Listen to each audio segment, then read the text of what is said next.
Welcome to the first episode of Calm Before the Roar. I'm your host, Chad Mzegian, with co-host Zach the Bossman Barrick. We are a new podcast that's going to be talking about everything hot in Detroit sports. Anything from the Lions, which we're both super passionate about, Pistons, Red Wings, Tigers, Michigan State football, basketball. You want it? We'll talk about it. Great way to follow us is on Facebook. Calm Before the Roar. Just search that up, follow our page, like it. You'll see when our episodes are posted. They'll likely be weekly. We're also on YouTube. You can subscribe at Calm Before the Roar - a Detroit Sports Podcast. So comment on our stuff. We post different talking points throughout the week. Then on our episodes, you can comment underneath things you want to talk about, and then we'll go from there. Some stuff you say might be added to our shows, or we might talk about some of your talking points that you want to hear us talk about. That way you can interact, and then eventually we'll be looking to do some live shows once we get closer to the season. How you doing tonight, Zach? I'm good. I'm happy to do this. Like you said, we're going to start getting the live stuff once hopefully, we all get a little bit more comfortable with this, and then, you can call in, give us questions, and I already know I got some of you guys interested in picking my brain, probably messing with me, but I'll still come out ahead. I'm not worried about it. Perfect.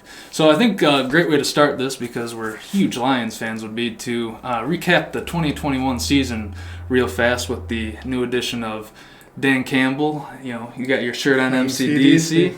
Brad Holmes and Jared Goff. I mean, brand new faces after they traded away Stafford and dumped the old regime, which was a much needed change. What was your takeaways from the 2020 season? Well, I think we got to be careful before we get into Barrick's banter a little bit too much. But I'll say definitely, everybody's SOL all the time, but I think they already proved that they're not that. I think, starting off 0-8, obviously everybody was ready to SOL, but, finishing 3-4-1 kind of changes everything. They definitely, I think the first thing is people didn't realize is, when we got stuck with that, Bob Quinn regime, I mean, they didn't do a real rebuild. I think we got our first real rebuild in a long time here in Detroit. And, they started that off by trading Stafford. And really, I mean, most rebuilds, you have a much worse quarterback than Jared Goff, but I think we'll talk about that a little bit more as we go on. Obviously, I believe in Dan Campbell. I think a lot of the players do too, and I think you're seeing a cultural shift that you don't get too many times in year one. And I'm looking forward to the future. Brad Holmes is obviously a home run for me. I think it's hard to debate anything else. There's not too many draft picks that he picked last year that didn't perform or show promise. Most of them all saw the field for a good amount of time. So I don't know if you can agree with that, but I would say Brad Holmes probably had a better draft than Quinn probably had in his 5 or 6 years here, whatever it was. I agree with you. Big culture change under Dan Campbell. And like you said, when they started 0-8, there were people in this town calling for his head to be fired already, and he would be, national media was talking about how he could be a one-and-done coach. And, I think it says a lot about him and his staff that the team was able to bounce back to a 3-4-1 finish. And really, injuries impacted this team a lot, and I'm not saying with everyone healthy they would have been a playoff team or anywhere close. But I think what you got to remember is Frank Ragnow was out. Taylor Decker missed half the year. First-round pick Penny Sewell was bouncing around between left and right tackle and still played really well as a rookie, bouncing back and forth, and that's not easy to do. No, also took a year off of football before he was a rookie in the NFL. I think everybody forgets that. Even more impressive, fresh legs. But I think it says a lot about Dan Campbell and staff that, in the midst of an 0-8 season, everything's falling apart. And they got the 11-1 or something before they beat Minnesota, something like that before they ended 3-4, whatever it ended up being. But it says a lot about their staff that the team kept fighting, kept grinding, and they were able to finish the season on a higher note. I'm not a big believer in momentum transfers from one season to the other, but I think, we saw a lot of guys develop draft picks. Amon-Ra St. Brown almost surpassed 1,000 yards for the season overall. Aleem McNeil, I think, did a hell of a job at nose tackle. I think Levy started to come into his own towards the end of the season. Derek Barnes, another one that looks like he could be at least a solid rotational linebacker. So there's a lot of good things to look at from that draft class. I know free agency really hasn't been something crazy the last couple of years, but or last year and then this year. But I don't think the Lions are really there yet where they, one, they don't have the money to spend, but two, they're not at a point in their rebuild where they can just go poach a couple big names for big dollars and go win now. They still have building through the draft to be done at least. If he hits this draft, then maybe next year the free agency comes in. Well, call me crazy too, but I think Brad Holmes has proven, and I'm probably going to say that more times than people agree with, but I think Brad Holmes has proven time and time again that he plays chess and not checkers. I think you got to look at him. I think a lot of people out there will be like, what, they don't have the money to spend? Of course they have the money to spend. There's money there. Well, Brad Holmes is going to sign, his draft picks and his rookies. If they trade back in number 2, they're going to trade back, get another first round and at least another second round, probably 2 first rounds. I mean, you're talking about, and absolutely you're talking about 2 bigger contracts that you're going to have to sign rather than just drafting at number 2. I think also with that, I think this is where you guys will start to get a little taste of Barrick Banter, more to come. But, truthfully, chess not checkers means you need to have open room for that checkbook at the trade deadline and at the end of the season, just in case things happen, injuries happen. But, if we make that leap forward that we're very capable of making this year, and we're fighting for a wild card spot, maybe the division, now that Rodgers lost his number 1 target, which I'm sure we'll talk about later, you need that money so you can go get that player that's going to push you over the edge. If you don't do that, then you're not doing it right. You're not managing a team properly. So you need to have fluctuation. You need to have money to sign people. Hell, even if they're not competing for those spots, they still need to put people on a roster, and injuries happen. So you need that free money there to go make some moves. God forbid you can make a big splash at the end deadline. Yeah, and it's interesting, and that gets kind of back into the 3-4-1 finish for the Lions. Now I'm not ready to say they're going to be ready to compete for the division, but teams in the NFL, go from worst to first all the time. There seems to at least be one a year. I think the Lions could definitely, if they have nailed this offseason, the draft, I think they could definitely compete or, right around that last wild card spot. Right now I'm guessing 6 to 7 wins with a good draft. Obviously, when we see the draft, I'll have a more in-depth or better prediction because I'll have more to base it on. But what I base it on now is the team went 3-4-1 at the end with a lot of injuries.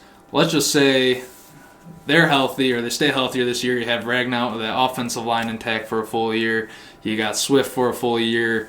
You have DJ Chark for most of the year or a full year, and your receiving core is not a bunch of D2 college athletes and Amon-Ra St. Brown.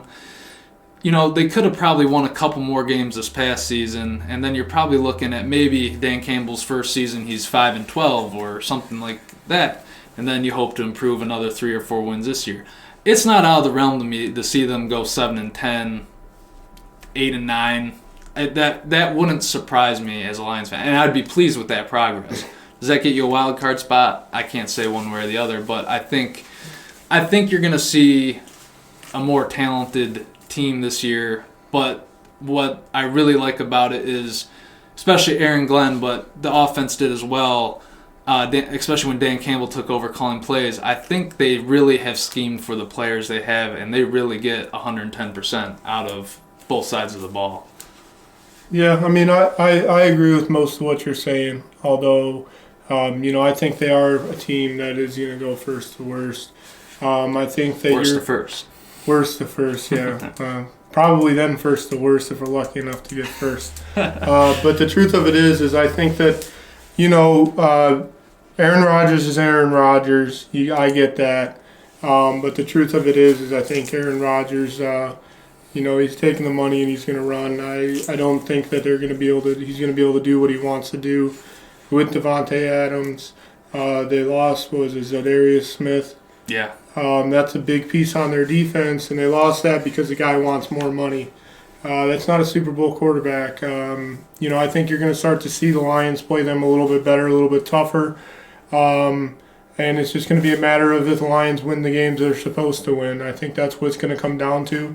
I think you have to look at what they did in the last 8 games, really the last 4 or 5 games. I think momentum does carry over, especially with a bunch of young guys. And I think they're going to have that. I think it's very true. If you talk about the secondary was the most banged up unit in football.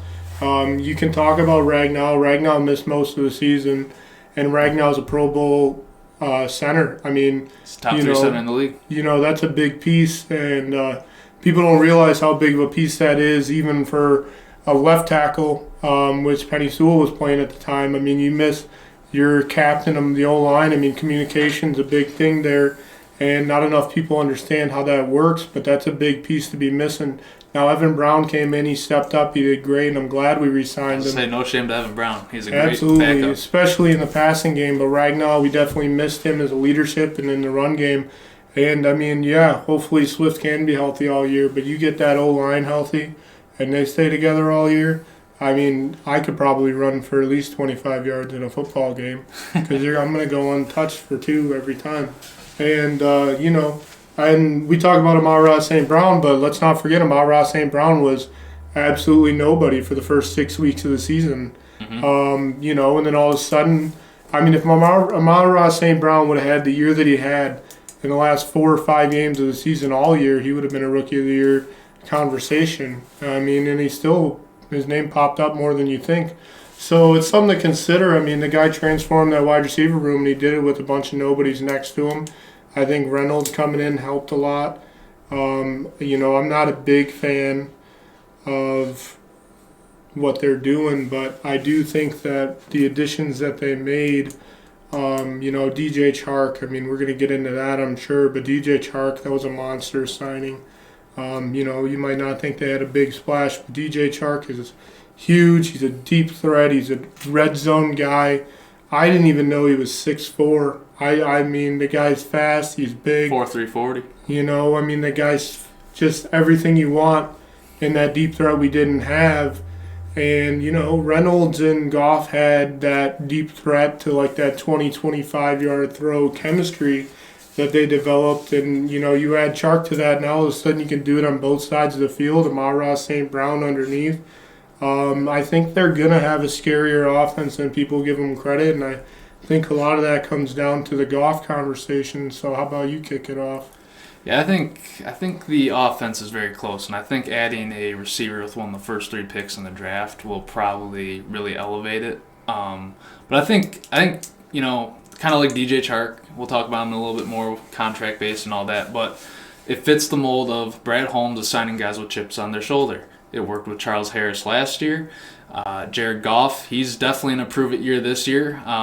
They didn't give him much to work with last year, and I think that showed at the beginning of the season. Just he didn't have chemistry with the guys. Reynolds wasn't here yet. Tyrell Williams, their big receiver they signed, injured in the first game, didn't come back. He ended up getting cut. Didn't even remember him, to be honest. Yeah. Hawkinson ended up, he played, I think, 12 games, but he got hurt towards the end of the year, but it took him a little while to build up chemistry with Goff. And Quintez Cephas, who in the weeks 2, 3, 4, 5, month of a span, he looked like he was really going to be Jared's go-to guy. Ended up getting hurt and missing the rest of the season. So the receiving core could never really get its feet under them until Amon-Ra St. Brown and Josh Reynolds came in and at least provided a decent weapons for Goff. But I think you're going to get Goff's best year too. He's going to be determined. He's going to want to. He's got a starting job here, and if he falls out of favor here, the rest of the league might look at him and be like, yeah, he might be a backup at best. This is Jared Goff's probably last shot to remain a legitimate starting quarterback for an organization. So, I have my doubts about the guy, but I don't question his drive and his toughness. I think for me, it's more of his just ability to be a next level guy. But if this team is built right, he doesn't have to be a next level guy for this team to win. But I think the offense is definitely heading in the right direction. You want to get into your doubts about Goff before I go? My doubts about Goff? Yeah, what are those? It's just, I think sometimes he struggles to read the field. He gets a little happy feet in the pocket if he's feeling pressure. He tends to make bad decisions. And there just seems to be one or two throws a game that, he just stares down a guy and it's predetermined before the snap and he just lets it rip. I remember one, he tried to throw to TJ Hawkinson and the guy was triple covered. We had Amon-Ra running a drag route underneath and just went right to Hawkinson and was picked off. That was a game later in the season. It might have been the Vikings game, but I can't remember for sure. And then just arm strength. I mean, he's got a decent arm, but nothing crazy. So I think the arm talent's just average. Again, nothing you can't win with. It's just you have to build the team around him to be able to win. And it just makes me think back, and it's not fair to judge the new regime by old regimes, but we had Stafford for 12 years, who's, I think we can both agree, is a much better quarterback than Jared Goff, and, we couldn't win with him. So that's where my concerns with Goff come in. A little bit might be unfair, but I think there's definitely valid concerns based on what he did with the Rams and then some stuff you saw last season. But there's good stuff, too. It's not all bad.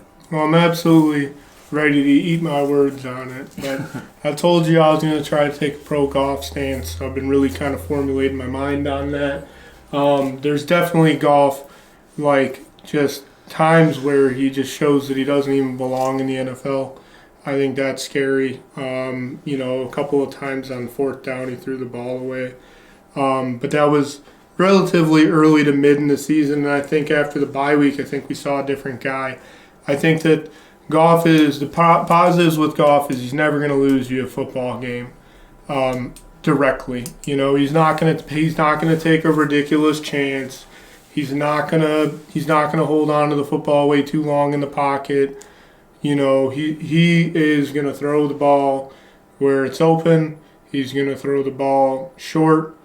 He's getting better about throwing it mid, but I think a lot of it goes back to what you said. And I think that was a feeling Goff had. Goff seems like he's a very mental case, and that can be a positive and a negative. The positives of being, a very mental player is when things are going well, things just get better and better and better and better. But if they go bad, they're just going to roll downhill, and it's just not going to be recovered.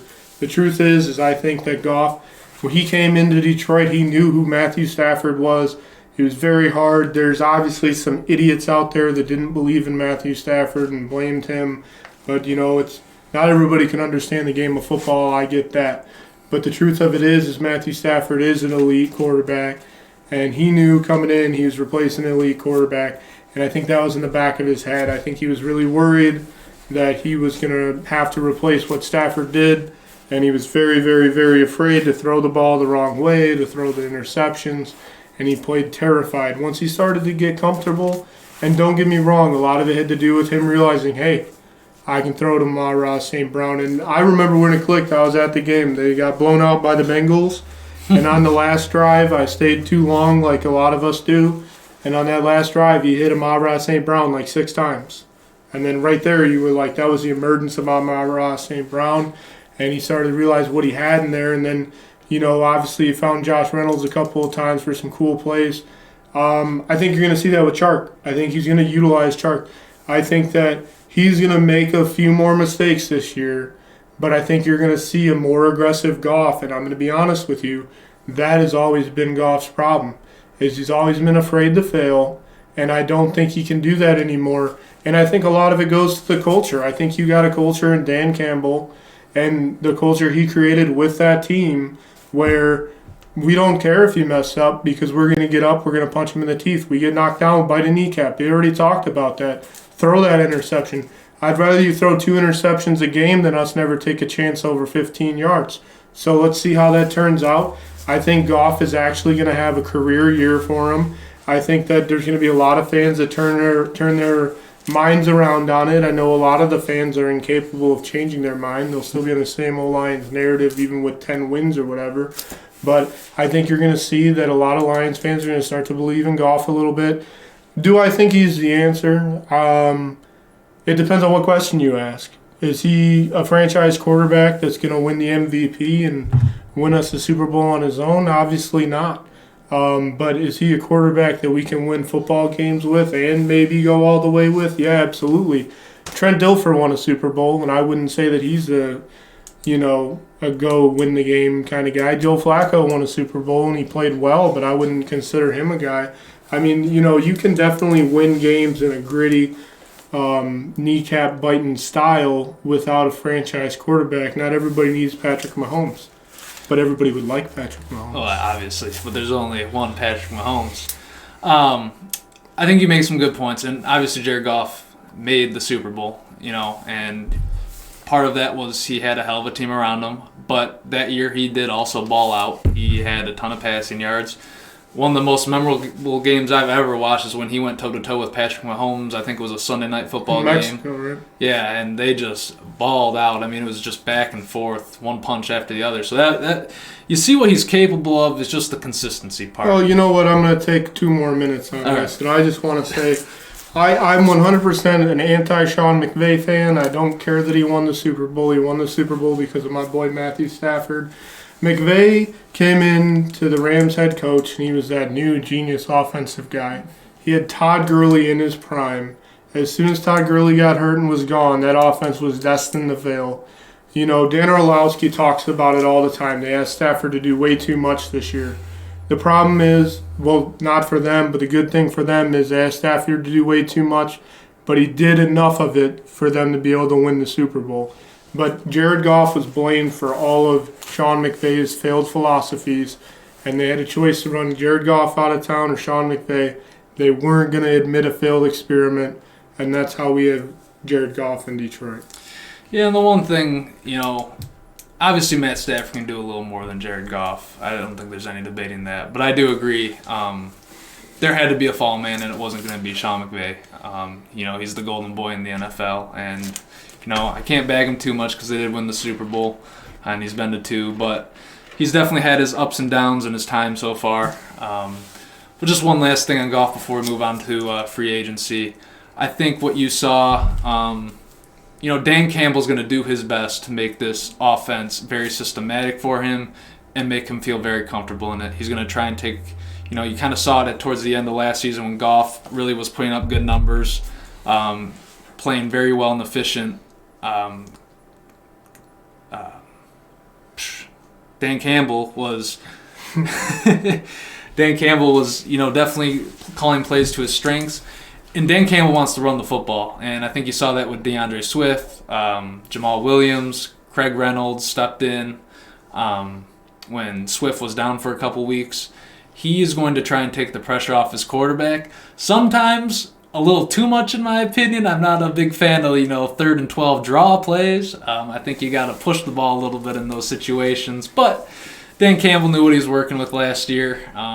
Not the best offense, obviously. But Dan Campbell, I think, you give him more weapons, and we're about to get into that a little bit more. I think we can kick it off right there. I think you're talking about Dan Campbell on the run the football. He's going to run the football. He's dedicated to running the football. He indeed is. Anybody that knows football knows if you run the football, everybody starts to cheat. And when you start to cheat, now you have a deep threat. You got a guy that can run a 4.34 40. You got a guy that's 6'4", and they're the same guy. You got DJ Chark running deep down the sideline. How are you going to stop that and commit to the run? I think you got an elite potential guy. I don't know if he's quite there. I think he's capable of there, and he wants to be there. He came here for the culture. We got a lot more money to spend next year. Let's let this guy have some fun, ball out, and let's pay that man and keep him around. I don't know how old he is, but I know he's not that old, and I'm very excited about the addition of DJ Chark. Yes, for those who don't know, DJ Chark is 25 years old, played his first 4 seasons in Jacksonville, did have a Pro Bowl 1,000-yard season in 2019. He signed a 1-year, $10 million contract with the Lions, kind of a prove-it deal. Again, goes back to Brad Holmes' philosophy of I want guys with chips on their shoulder. DJ Chark has a lot to prove in terms of being able to stay healthy. He has yet to play a full season in the NFL. He's played a couple or double-digit game season in the NFL, but hasn't been able to quite play a full season last year. His season ended after 3 or 4 games to a severe ankle injury. Fully recovered now. He'll be ready for training camp. He said he's not quite as explosive as he wants to be yet, but he said he thinks he'll be there before the season starts. Regardless, he's a 6'4" receiver with 4.34 40 time, so he's got the speed, the strength. You mentioned it the other day when we were texting about this. He's going to force the safeties to have to play back. So, with that kind of speed, it goes into what you were saying. You run, or play action, or if they, defenses commit to stopping the run, because that's what the Lions showed they'd like to do last year, there's possibility they can get burned over the top. There's not many corners in the league that are going to be able to guard DJ Chark one-on-one without safety help over the top because of his size and speed. And the injury thing doesn't get to me. I absolutely hate that argument. It's bad luck. It's not the guy's fault. It's not only that, but it's like, you're NFL athletes. You're getting hit all the time. You're going to be banged up. You're talking about a guy that when he came in the league, he played for the Jacksonville Jaguars. Most of us only watched those games at 9 in the morning when they played in London. And the truth of it is he was the guy. They wanted him to be the guy. You're going to throw to him a lot. They didn't have much else, and they asked an awful lot of him. They probably pushed him to play in games he shouldn't have played in. They didn't give him a chance. Well, as hard as it is to believe that's not the case here in Detroit, I'll tell you what, DJ Chark is going to be our favorite deep threat. You're going to learn his name. You're going to love his name. You're going to come up with some stupid nickname for him. It's going to be fun, but if he needs to sit out a day, they got enough people. I mean, Reynolds is going to be able to do somewhat of what he does, not to the same level. Amon-Ra St. Brown is going to be the star that we know he's capable of being. They signed Raymond back, and, the elephant in the room, we're going to talk more NFL draft a little bit later, but if you don't think they're drafting a wide receiver in this draft, then you're crazy. But DJ Chark is going to, they're going to let him be healthy, and he's going to make some explosive plays for us. And I'm very excited. That was a great addition. I'm actually more of a fan of it than Allen Robinson, and I know that we're gonna get into missed players, but I might as well just move to that part now. I think Allen Robinson's a great wide receiver. I think the LA Rams are gonna be very happy, and I'm happy for Stafford to get some more weapons. But I think DJ Chark is the exact receiver we needed. I think we needed that explosiveness. I think we made the right signing for the right price, and we're giving him a chance to get some money. And I think we'll give him some money if we make the plays to earn it. Yeah, DJ Chark, and not only will he be the deep threat, but he's also going to open up the underneath routes, intermediate routes for Hawkinson and Amon-Ra St. Brown, and hopefully a rookie to flourish. So really it should help spread the defense out and let Goff make those easy reads, find those guys underneath, let them make plays, and then when the defense starts to cheat up, then you take your shot with DJ Chark. And Chark can be used underneath too. I'm not saying he's just a deep threat. But we can also talk a little bit about free agents they brought home. Tracy Walker, 3-year, $25 million deal. I thought that was a great price to bring him back. I think he's a guy who I think really showed that he could be something in his rookie year, start of his second year, and then that Patricia defense really just kind of derailed his progress. And he really, I thought, elevated his play and bounced back last year under his first year in Aaron Glenn's system. And I think the Lions saw that, and they're going to take this chance on him. They're going to probably end up drafting a safety because Will Harris, to me, is not a starting strong safety in the NFL. I think they need to add a starter opposite of Walker, on the other side of Walker. But I really like that signing. Charles Harris to a 2-year, $13 million deal. The linebacker who shocked everyone. Former first-round pick that Holmes took a shot on last year, paid him a couple $1 million to come here, ended up with 7.5 sacks, was definitely our most efficient pass rusher, especially since we lost Romeo Okwara early in the season last year, who's supposed to be our big pass rushing weapon. Well, and I think both of those guys, they're completely different in all honesty. I think Tracy Walker, like you said, is a guy. Okay, we got him at the right price. They signed him to 3 years. They believe in the guy. Yep. Hopefully I wish we could, if we can sign one guy to a lifetime contract, I want it to be Aaron Glenn.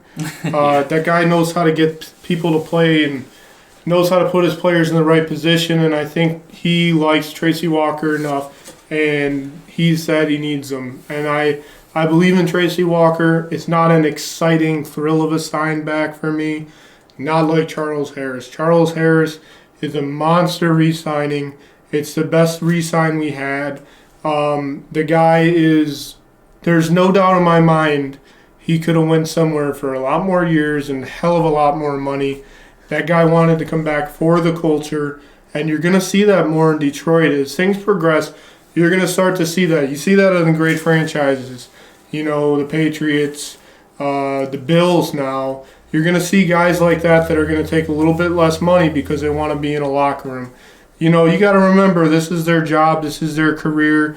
Don't get me wrong, millions of dollars is millions of dollars, but you're talking about having to go to work every single day, have to be around these guys every day, and truthfully wanting to get the stats and wanting to be flourish the way that you're supposed to flourish. You know, just like you at home, you could go work anywhere you want to work, but you work where you work.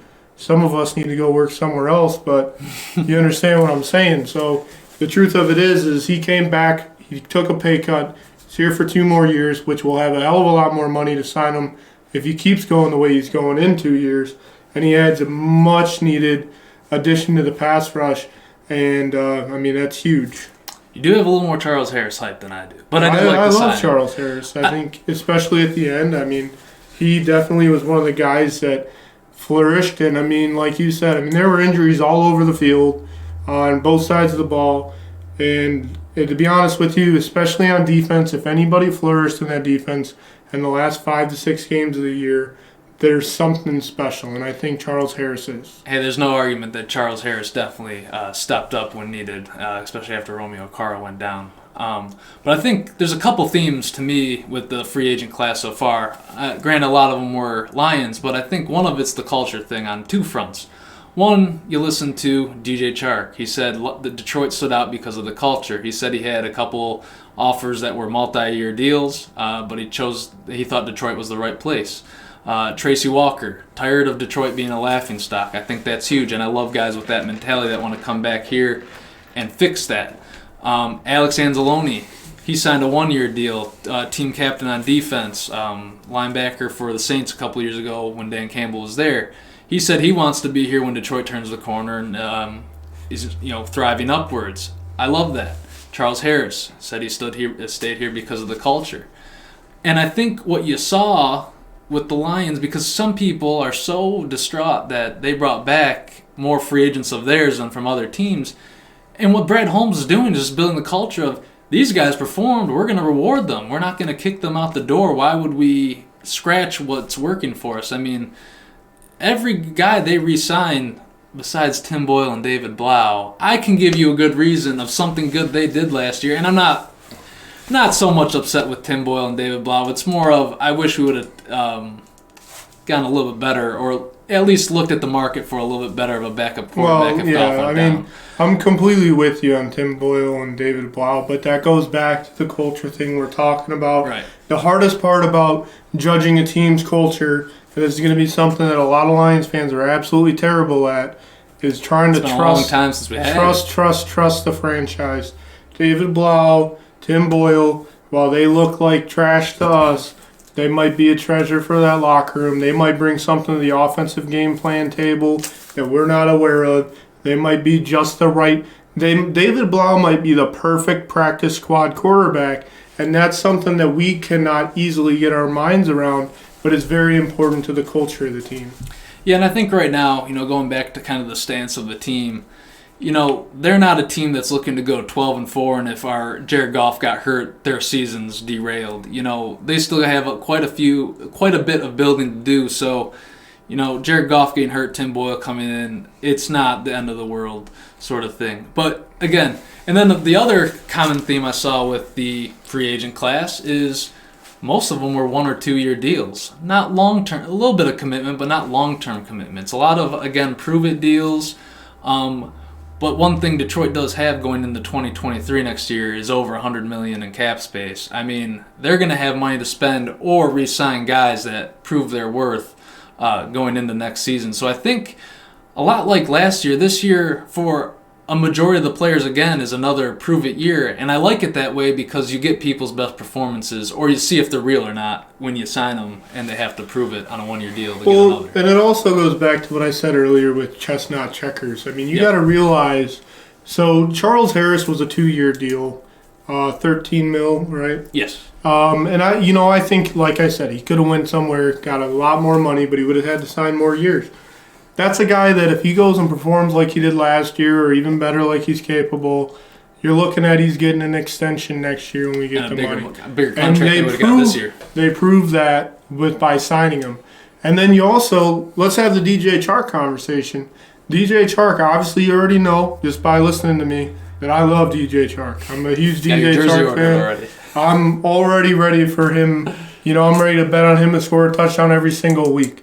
This guy is going to be great for us, and I think he'll re-sign. But the best part about it, if the money isn't right, DJ Chark is going to go somewhere and get a hell of a lot of money, and that leads to a compensation pick. And that's what we're talking about with chestnut checkers. Yep.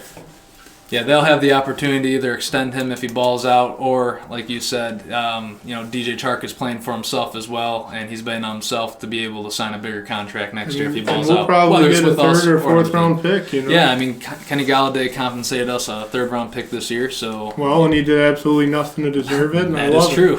So. But Golden Tate did too. I think we got a third round pick for him when he went to the Giants. Yeah. So both of them were terrible once they went to the Giants, but what are you gonna do? And I think Brad Holmes' biggest strength is drafting, so the more picks the better for me. That's why I'm team trade back at 2 if possible, but that's for another time. Quick in the NFL trades. I mean, this offseason's been maybe the craziest yet. Deshaun Watson to Cleveland. Carson Wentz traded from Indianapolis to Washington. Matt Ryan today traded from Atlanta to the Indianapolis Colts. Devontae Adams, if not the best receiver in the NFL, traded from Green Bay to the Vegas Raiders to go play with his old college quarterback, Derek Carr. Baker Mayfield's going to be on the move. Haven't seen anything yet on where he may be going, but now that Cleveland. All right, so we were, Deshaun Watson's going to Cleveland, so we know Baker Mayfield will be on the move. Did this all start with the Stafford trade last year? Now seeing Rams win the Super Bowl, everyone's playing, let's go get the vet and see if we can win it. I mean, a couple of these make sense to me. I think a lot of them make sense. I think, I'm going to be honest with you, I'm anti-Baker Mayfield, and I really, really, really hope one day I don't have to eat my words on that because, the rumor out there is Dan Campbell can reel him in.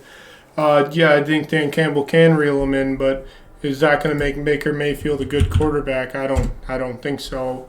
To be fair, Baker Mayfield definitely played hurt all last year. I think that affected him a lot. But I think the biggest issue you have with Baker is that he's, a risk taker without maybe the rewards. But it's crazy to me, out of all the trades, I am a firm believer that today's trade, Matt Ryan to the Indianapolis Colts, was the win of the offseason. Matt Ryan, if you watched Atlanta football last year, which I'm sure most of you didn't, because why would you? I know they played in London one time, I think, so I think that's when I got to watch them. But I also had the red zone, and I got to see other teams in there a lot. But the truth is, with Matt Ryan, what Matt Ryan tried to do, what he was able to do with that offense was fantastic. Matt Ryan made so many throws that you're not even aware of because those wide receivers dropped them. And he made plenty of great plays that never counted in the stat column because those wide receivers dropped them. Matt Ryan's going to Indy. He's going to have a run game, possibly one of the best. I can't say the best because Derrick Henry's still the king, but the second best running back in football, and Jonathan Taylor, a great offensive line, and some offensive weapons. If I was them, I'd try to go get another wide receiver. Matt Ryan is very capable of throwing the deep ball still. He can make those big downtown throws that Carson Wentz wasn't capable of making, and he's a smart decision player. He has been to a Super Bowl before, and all they gave up was a third-round pick, and I'm pretty sure you can get 2 to 4 years out of Matt Ryan, and that's all you need because in Indy, it's time now. Yeah, I think Matt Ryan's biggest issue in Atlanta was, well, one, their defense was terrible, but two, their offensive line struggled, and he's not a incredibly mobile quarterback, so when he's under pressure, it's hard for him to escape.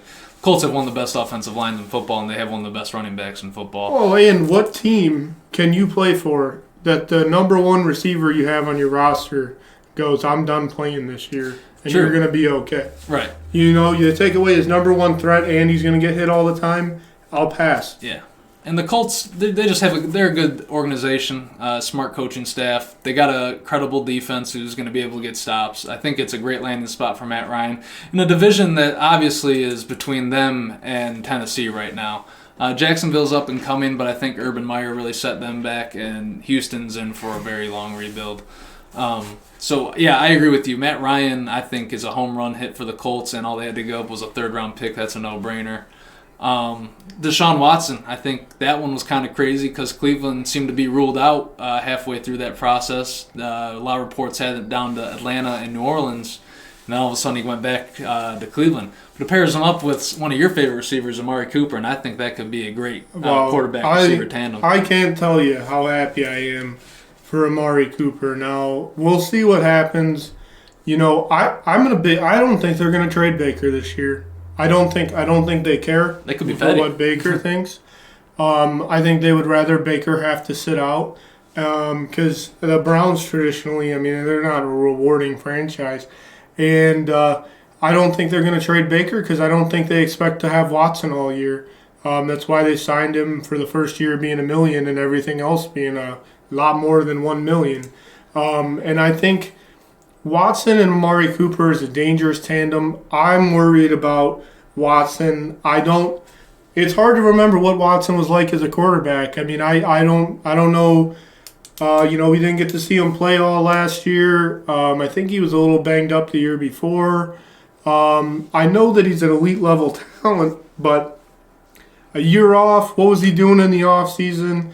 Obviously a lot of distractions. How well was he training? How well was he training his mind? Quarterbacks, their bodies matter, but as far as being healthy, but, being able to read defenses, doing that, and everything changes in the NFL pretty much weekly, and having to sit out for a year, maybe a year and a half, 2 years, depending on his suspension, the defenses are going to be 3 times, 4 times different than what he once saw. I do think he's obviously, if he's the same guy, he's got an elite talent arm, he's got elite legs, and he's never been too bad of a decision maker, and he was in Houston with not a whole lot. I think Bill that, O'Brien.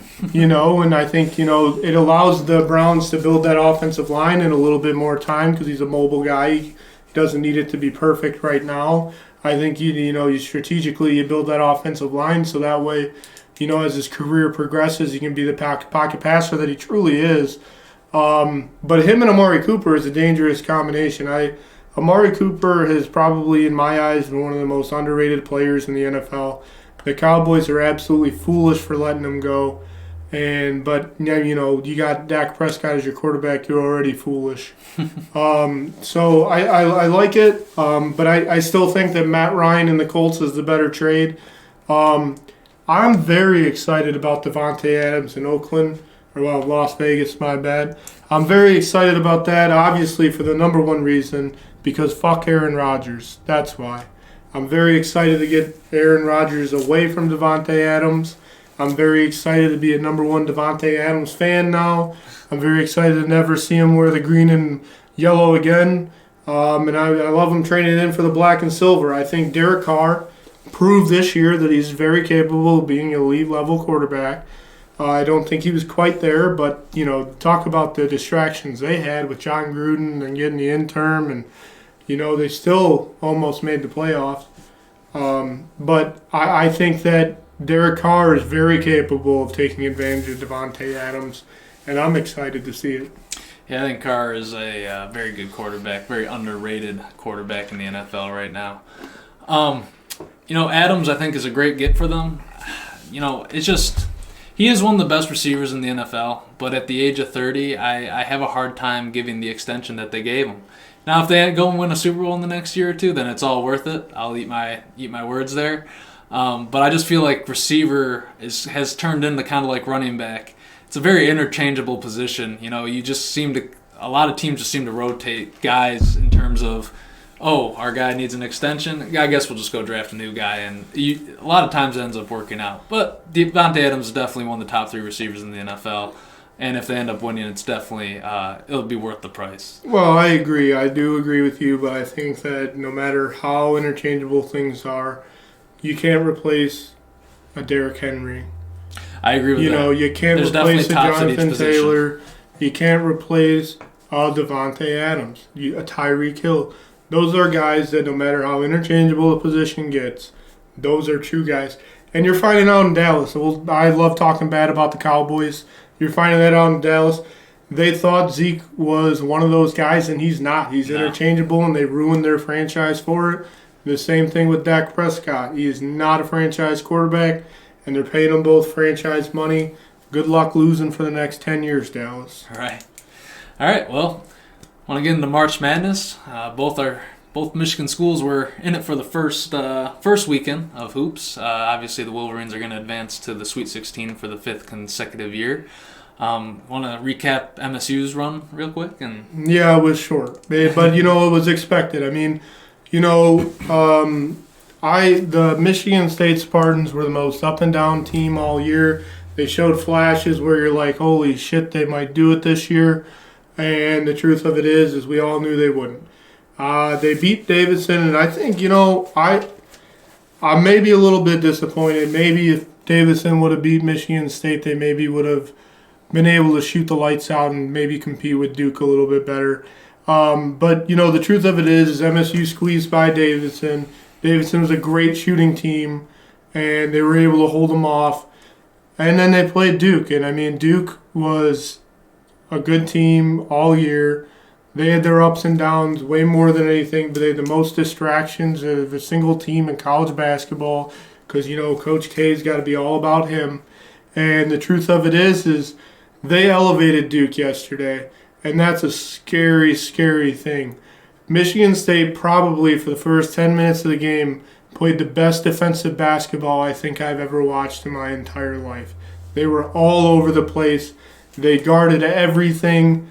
I mean, Duke probably 5 to 10 times made a shot within the last 3 minutes of the shot clock that they wouldn't have made. I mean, I remember in the second half, I think his name is Williams for Duke.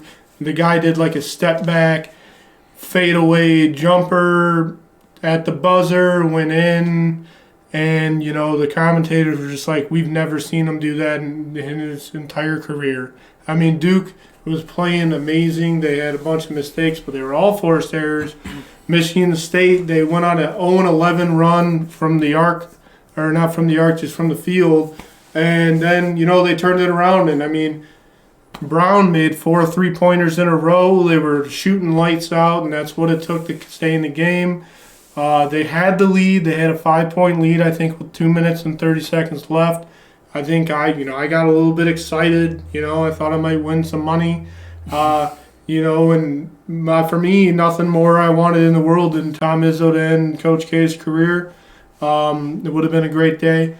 But, what happened yesterday was Michigan State pushed Duke to the limit, and Duke showed the superstar talent that they have. And that is the worst thing that could have happened for the rest of the field, because if Duke plays with the superstar talent that they're capable of playing with, unfortunately, we're going to see Coach K win a national championship, and that is the last thing that we want to see. Yeah, I think Michigan State definitely gave it they played their best game of the season, in my opinion. And it was just an up and down season, like you said. A lot of inconsistency. There was plenty of games where I thought Michigan State got out physicaled by the other team, and they really lacked their go-to guy. They just didn't have that killer to end games or take over a game when needed. And it resulted in the results we saw. And really, it wasn't much different from Michigan this season. Michigan, very inconsistent. They got their coach punching people in the head, so that's fun. He got suspended for the last 5 games, obviously. Comes back for the tournament. But it was, again, a tale of inconsistency. Michigan, they had nights where they shot the lights out, and they've had plenty of games this year where they've gone on runs of not scoring a basket in 10 minutes. Saw them in the Big Ten championship game against, or not Big Ten championship, but the Big Ten tournament against Indiana. They were up 60-43 with like 11 minutes left in the game, and they scored 9 points the rest of the way out. Ended up losing 74-69 or something like that. Awful. Yeah. And even against Colorado State, they opened up all right, and then to end the first half, the last 8 to 10 minutes of the first half, they were down 15 at one point. I think they got it back within 8 before halftime, and then were obviously able to win that game. But it's something they cannot do against better teams that they're going to end up playing. Luckily, against Tennessee, they played a pretty solid game. They started to tail off a little bit at the end of the first half, but recovered nicely in the second half. They're going to have their work cut out for them against Villanova. But I think the one thing that they need to keep doing that they did the first 2 games was take advantage of the size. Like Tennessee and like Colorado State, Villanova does not have a guy that can defend Hunter Dickinson if they want to take advantage of that. Villanova, a very good team. They can shoot the lights out. But as you've seen with some teams that rely on shooting outside perimeter shots, Iowa's a perfect example.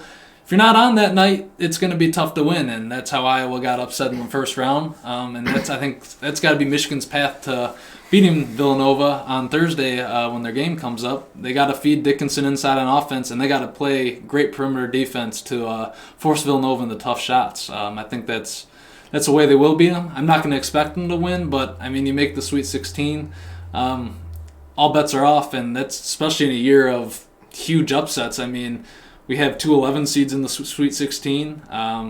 That's Iowa State and Michigan. We got a 10 seed in Miami, Florida. Number 8 UNC upset Baylor this past weekend. St. Peter's obviously upset Kentucky. And then who they beat last the other night? Doesn't matter. Yeah, exactly. It's a 15 seed in the Sweet 16. But I mean, I do agree with you. Obviously, I'm a Spartan fan. But I've watched some Michigan. Definitely lost some money thanks to them in the Indiana game. But I won some money on them with Dickinson and the Colorado State game. I think I didn't even bet on them for Tennessee because I think like everybody else and probably the nation except for you maize and blue wearing Kool-Aid drinking motherfuckers, I didn't expect them to win. I thought they were going to get blown out. Yeah, I legitimately I thought Sparty and I thought Wolverines were both going to lose by like 15, 20 points this weekend, and they didn't. Michigan won. That's good. I do agree with you 100%. Dickinson is the force that needs to drive the wagon. I think if he doesn't dominate the game and you don't feed him the rock, I don't think you stand a chance. I think the key here is feed him, and when he kicks it back out, you need to sink those shots. I mean, they have to shoot the lights out. One of the things with Villanova is probably the best coached team in the country when it comes to discipline. They're not going to give you much, and they're going to take everything you give them. They're a great perimeter shooting team. Those teams do flake, but I can tell you what they don't flake on, and that's the free throw line. And in the tournament, that's something that's scary. You can't get down to Villanova because if you start fouling, they're going to make all of them. Their worst free throw shooter, their starting 5 is like 76%. And to a lot of teams, that's their middle of the pack, maybe their better shooter. They're going to make their free throws. You can't give them free stuff. It's hard to do. You hope they don't shoot well. You hope you shoot well. It's going to come down to you get the rebounds and you put the ball in the net more than them. But I don't see them doing it. But I didn't see them beating Tennessee either, so you never know. But I just think Villanova is way, way, way too disciplined of a team. Their coach definitely doesn't punch other people in the face. And I think that's going to be the reason for Michigan's downfall. But making it to the Sweet 16 for them, that's a good season because they shouldn't have. Yeah, I mean, very questionable if they even should have made the tournament in general. So I'm glad not that they got in, that they've proven their worth in the tournament, just to kind of solidify that they did get in. But yeah, I agree. I think Hunter Dickinson, Eli Brooks has to really command the point guard, especially with their starting point guard Jones. Don't know if he'll be out. Was concussed, missed the first game against Colorado State. Came back in the first half of Tennessee. His head collided with someone else's, and he was out for the second half. So I don't know if he'll be ready to go Thursday. I didn't hear an official diagnosis if he is in concussion protocol again or not. We'll see. But Michigan's got to set up, play their best game like they did last game. So March Madness, there's always seems to be a team that doesn't belong there that makes a run to the Elite Eight or even Final Four sometimes. So see what happens. You want to explain your new segment, Motor City Minute? Yeah, well, we're obviously more of a Lions podcast, focused on that. We're going to bring up, as certain things, the Red Wings, obviously they're not all that great right now. The Tigers are just starting. So we'll start to talk about more teams as they're relevant.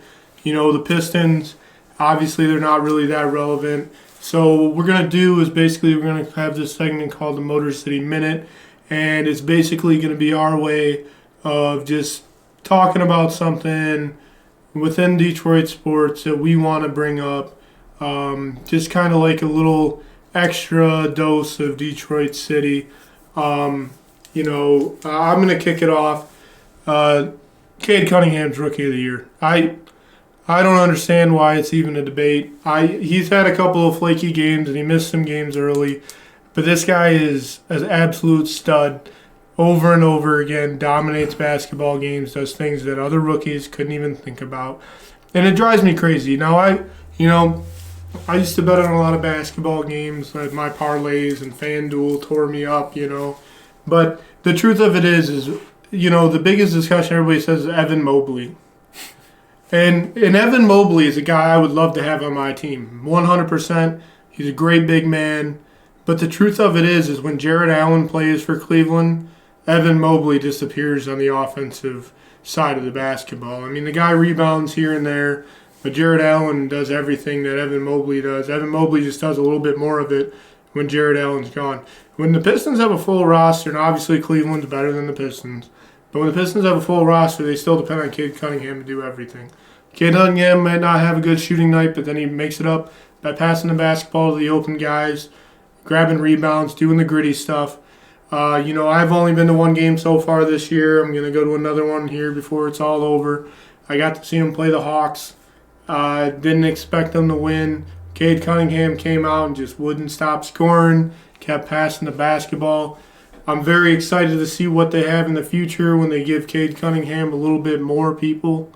Maybe a real point guard, and so he can move to the off guard and be the scoring phenomenon we know he's capable of being. But Cade's the Rookie of the Year. I mean, he is doing things that other people aren't doing. I don't know whose stat it was, but I saw somewhere Cade Cunningham by at least, I think it was like 10 points, has more clutch points than anybody since the All-Star break. I mean, you got a guy that is doing more clutch points, more clutch things than, name your favorite superstar. I think number 2 was Ja Morant. I mean, we're talking about. I think Sadiq Bey was on that list too. He was a 5th one, 6th one. But you got Cade Cunningham doing more clutch points than Ja Morant. And I got to imagine it was like a clutch point counted as within 5 in the last 3 minutes, I think it was. I think that's what it was. And you're talking about Ja Morant doesn't have more than Cade Cunningham. I can promise you that he's been in more situations than Cade has. To think within the 5 points in the last 3 minutes, let's be honest, the Pistons don't always get that lucky. I mean, you're talking about a lot less opportunity, but a lot more points. Cade Cunningham's Rookie of the Year. I don't know how you debate it, but in typical Detroit fashion, I'm sure Evan Mobley will somehow beat him. It's always Detroit versus everybody, and I totally agree with you. I think the NBA has turned into you have to have guards to win. You see that with Steph Curry, Luka Doncic, Ja Morant's a good example, Trae Young, just guys that can move the ball, score, and do everything. I think before you know it, Cade Cunningham's going to be he's already almost a double-double machine. I think he's going to be close to getting consistent triple-doubles similar to Luka.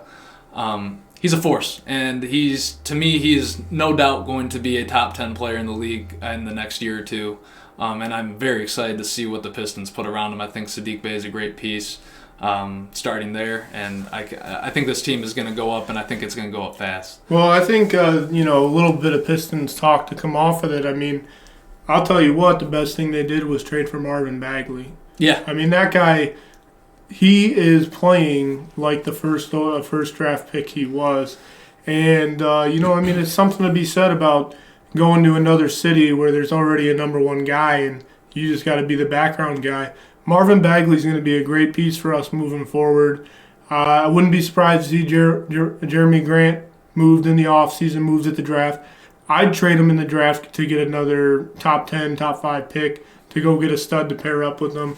I mean, I think you get a point guard and you get a dominant defensive big man. I think this is a top 4, top 5 competing team in the East. I think they're very capable, and Cade's only going to get better with years. I mean, Joel Embiid, I know he's a big man. It's a little bit different, but look at where Joel Embiid is now versus where he was when he first started. Cade Cunningham's a very young guy. He's going to get better year by year, and it's going to start hopefully with the Rookie of the Year. That's the one thing you got to remember with the NBA. Unlike most other leagues, really, you're taking guys either a year out of high school, maybe 2 years out of high school. These kids, they're kids. They're not. Some of them can't physically pair up, and they're being drafted for the potential. And I mean, Cade, I think, is definitely physically there, but he's only going to get better. This is his rookie year, and he's performed phenomenally, in my opinion, once he got back from that ankle issue at the beginning of the season. And, yeah, like you said, it's only going to go up. You can't give me millions of dollars at the age of 19 and expect me to make decisions. Just be happy showing up to play basketball. That's right. My Motor City Minute, my rant is Jeff Blashill, coach of the Detroit Red Wings. I think a move needs to be made, and I've been long overdue in terms of I've been a Jeff Blashill supporter for a long time. I think he was in a similar situation to Ron Gardenhire, the last manager of the Tigers. He was put in a bad situation. Mike Babcock left. The Red Wings were definitely going down into a decline that was going to lead to a rebuild. And, now that the team's going up, I really think we should be seeing better results. And I was happy with the beginning of the season. The Red Wings were playing .500 hockey. I did not expect them to be a playoff team this year. I expect them to compete for a wild card spot, be close, probably be one of the first teams out, which they were for a while. My biggest issue is what's happened in the last month or so. The Red Wings are losing games 9-2, 10-7, 7-4. That 9-2 loss was to Phoenix at home. Phoenix is the garbage of the NHL. They don't even try to win hockey games, and they came into your house and killed you. I think the Red Wings have talent. I'm not saying they're perfect. They definitely still have some pieces to add. I think Stevie's done a great job in doing that. Well, and they won 1-0 with 43 saves the other day, too. Yeah, right. They're capable. They've definitely shown it, but I think there's got to be some sort of disconnect between what the coaching staff is wanting them to do and how they're playing, because there's definitely enough talent infused into this roster compared to the last couple of years where I gave Jeff Blashill a pass because I didn't think he had much to work with. And to be losing games like that and giving up 55 to 60 goals in a 10-game span is horrific. I mean, that's unacceptable. I think he's lost the locker room a little bit, and I think the time is now. Now that the Red Wings are close to competing again, I think another offseason and this team will be a playoff team. Might not be one of the top 3 teams in the Eastern Conference, but I think they will be one of those wild card teams that slip in next year. I think you got to get a coach that can get them there, a veteran guy who knows what he's doing and can command the locker room. I think the Red Wings will be in good position once they do that, but I'm done with the Jeff Blashill experience. I think it's gone on a little longer than it should have, and I think it's proving that it's simmering out here towards the end of this current season. I don't know why he had a job this year. I think that's what it comes down to. I don't know why he kept him this year. I don't know why Jeff Blashill was the head coach of the Red Wings going into the season. I don't know why we didn't move on from him before.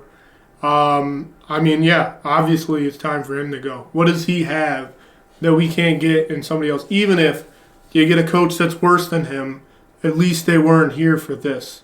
What has he got that they don't? I mean, and like you're telling me you can't get somebody that's going to be a step up. You can't get somebody that wants to coach Lucas Raymond, Mortez Cedar, Dylan Larkin. I mean, you're talking about a lot of young talent, a lot of fun guys You're telling me you got 2 rookies up for Rookie of the Year. I say you can't get a coach be Calder Cup winner that wants to come out and coach these guys. You're wrong. You can do better. And you know what? You're right. They're not going to be a dominant team in the ECS next year. But you know what? If I'm going into the playoffs, the last team that I want to play against is the Red Wings. You got a bunch of fiery young guys going in for the Stanley Cup. That's a scary, scary thought. So, yeah, you move on. It shouldn't even be a discussion. I don't know why he's still here. I'm imagining Stevie's got a plan because he's got a plan for everything else. He's very active today in the deadline. He's going to get more picks, going to build this roster. He's done great so far. We've gotten better every year. But we still have Blashill. So, I don't get it. Yeah, and I think, it's time to move on. They have a lot of young talent infused in this roster. They have some high prospects that are probably going to be up in the next year or two. This is really the only thing I've questioned in Stevie's tenure here as a general manager. And I think you will right this wrong this upcoming offseason. Well, I think we're getting towards the end, so why don't we end with that Barrick's Banter segment that you've been so excited to do. This is a segment I'm very excited about, okay? So we're calling it Barrick's Banter. Super fun for me. Probably not that fun for you, but who cares, okay? The truth of it is this is what it is. It's going to be a couple minutes of me telling you why you need to start drinking some Kool-Aid with me. It's that simple. I'm looking forward to doing it every week. Obviously, it'll be a little bit harder in the offseason. Not after the draft. It'll be the easiest it'll ever be after the draft. And then we'll move it into the regular season. And, I'm sure there'll be that 1 week where I can't even drink the Kool-Aid. I definitely know if I had to do a Barrick's Banter after the Eagles game, we would have just ended. There's nothing I could have said. That was awful. It's hard right now because they haven't done a whole lot. It's kind of like in that little dry area. But it's simple. I mean, they're in the right direction. They went 3-4-1 at the end in the last 8 games. Jared Goff is absolutely not the quarterback he was at the beginning of the year. DJ Chark. We're talking about a real deep threat, a real elite potential wide receiver, and I think you're going to see it. The defense is going to do things that you didn't know they could do. We're going to go out and draft a bunch of defensive guys. We're going to talk about the draft as things go on, but wait for Brad Holmes to kill yet another draft. You're going to add a bunch of guys, 3, 4, 5 of those guys are going to be playing. They're all going to be defensive guys. This defense is going to be healthy. They're going to be nasty. They're going to know what they're doing going in. Aaron Glenn's going to make these guys ferocious. You're going to be playing better defensive football than you've seen the Lions play in a long time, probably back to the Sue Averill era. And you know what? Jared Goff is going to throw for 4,000-plus yards this year, and you're not going to know that he was capable. You got T.J. Hawkinson. I don't even understand how anybody doubts him. He's going to come back better than ever. You're going to pair him up with Amon-Ra St. Brown and DJ Chark, Josh Reynolds for a full year. This offense is actually going to be scary. You heard that here. They're going to be scary. You're going to have to score points against the Lions because they're going to score points against you. They're going to run it down your throat, and they're going to throw it over the top, underneath, in the middle, on the side, all over you with Jared Goff. Just imagine that. You're going to lose because Jared Goff is going to throw the ball all over you. This offensive line is going to be top-notch, probably top 3 in the league. I wouldn't be surprised if they added an offensive lineman early to start slowly building that depth. I wouldn't mind if they went and got the right guy and moved on from Taylor Decker. I don't really care what they do, but this offensive line is going to be healthy. You got Frank Ragnow with a chip on his shoulder, and if you don't know anything about offensive linemen, let me tell you something. They're the meanest people and the nicest people you'll ever meet, and you don't want to face one with a chip on his shoulder. Frank Ragnow is going to be moving mountains this year, and it doesn't matter who runs the ball next to him. Frank Ragnow is going to move people 4 or 5 yards down the field because he's got stuff to prove because he sat out for a year and hated it. You're going to have, nobody's going to touch Goff. They're going to run the ball all over everybody. And DJ Chark. I mean, you're talking, he's going to have easily 1,000 yards this season and 10 touchdowns. That's the best I got for the Barrick's Banter right now. If you took nothing away from this podcast, just know I said I told you so with DJ Chark. I think we're going to give you a big glass of blue Kool-Aid next time to chug after you do this. Just to wash all that down. With a DJ Chark photo on it. I love the enthusiasm. I really do. Well, that's it for episode 1, everyone. Remember, follow us on Facebook, Calm Before the Roar. YouTube, subscribe, Calm Before the Roar, a Detroit sports podcast. We'll have another episode coming next week. We'll get into a little more Tigers as they get closer to opening day on April 8th against the White Sox. Obviously, we'll talk a little more Lions. Free agency still going on, getting closer to the draft. We're each going to post a mock draft within the next week or two, so you can comment on that. We'll also continue to post on our Facebook page, get involved with that, and create a little more content for the podcast. That way we know what you want to hear, what you want us to talk about. It'll be great. So again, thanks for joining us, everyone. We appreciate the support out there, and we'll be back soon.